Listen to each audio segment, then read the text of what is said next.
শুনতেছেন?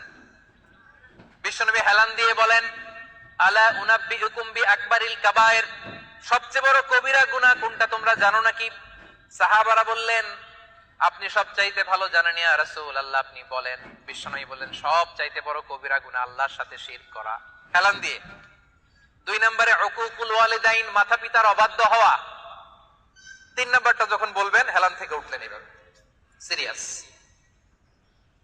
3টা কবিরা গুনাহ তোমাদের বলবো না, বলেন। 2টা বলছে হেলান দিয়ে, একটা হচ্ছে আল্লাহর সাথে শিরক করা, 2 নাম্বার হচ্ছে মাতা পিতার অবাধ্য হওয়া। 3 নাম্বারটা যখন বলবেন, ওয়াকানা মুত্তাকিয়ান, তিনি হেলান দেওয়া ছিলেন, ফাজালাসা, সিরিয়াস হয়ে বসলেন। এরপরে বললেন, আলা ওয়া কওলুজ জুর, আলা ওয়া শাহাদাতুজ জুর, সাবধান, মিথ্যা বলো না, মিথ্যা সাক্ষী দিও না, মিথ্যা সাক্ষী দিও না, মিথ্যা সাক্ষী দিও না। বিষ্ণু নবী বলতেই লাগলেন, বলতেই লাগলেন। কতবার যে বলছেন তার কোনো হিসাব নাই। কোন সুবহানাল্লাহ।